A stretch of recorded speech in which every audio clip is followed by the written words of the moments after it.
is there's a level of emotional numbness that takes place, which won't allow us to truly open up to people, and we won't be able to love in our relationships. Because when you've come from a place where you couldn't trust the person that you from birth should have been able to trust, many times what happens is it affects our esteem of ourselves, and sometimes it affects us to the point that we don't feel like we deserve certain things. But I'm here to tell anybody that watches this video, you deserve love. You deserve to meet a good person that's going to love you, that's going to take care of you, that's going to cherish you, that's going to treat you like the king or the queen that you are and that you need. And when you're ready for those things, those things will, they're going to manifest in your life. It's not impossible. It doesn't matter how old you are. It doesn't matter your age. It doesn't matter your race. It doesn't matter what everybody else is saying about if you got kids. None of that stuff matters, because this is a spiritual thing that manifests in the physical reality. This thing, it's do you believe it? This is where we have to come from. And part of getting to a place of belief is us working on our mindset, working on our thoughts, working on and doing the things that we can do, the things that we have control over. This isn't about anybody else. This is about us, our lives. This is why when I talk about healing, and I say this often lately, is that your healing is it's selfish. It's selfish, but it's your responsibility, because it's your responsibility of you taking care of yourself. You figuring out things that you need to do which are beneficial for you, whether they're boundaries, whether they're, whatever it is. You understanding enough about yourself to know the things that you can allow or you will allow and the things that you won't allow.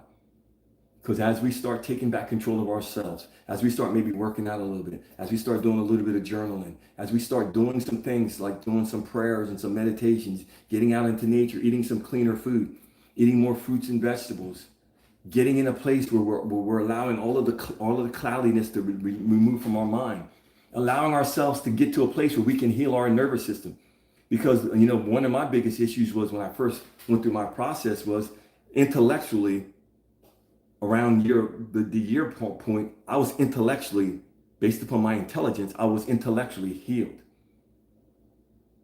So intellectually, I thought I was healed. My coach would tell me all the time, she said, no, she said, no, you're not.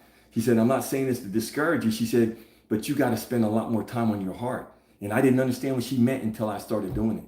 And part of spending time on your heart is it was a lot of prayers and a lot of meditation. And a lot of that stuff is you're pouring out your heart, and you're crying out, and you're rendering your heart, like it talks about even from a biblical place.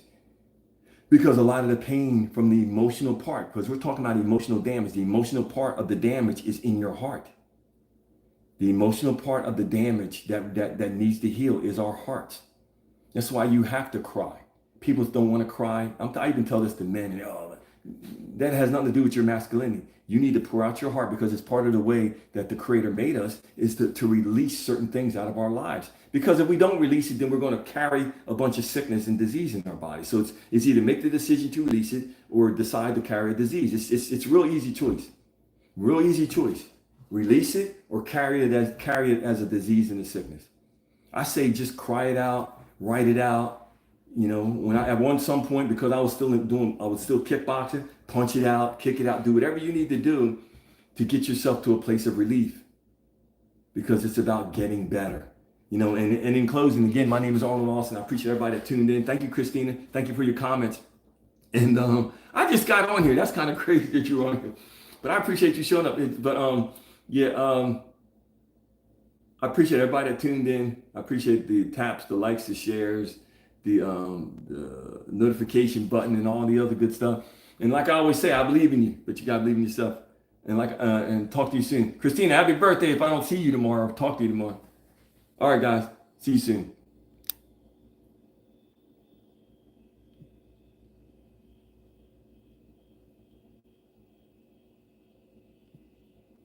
Oh, what did I do?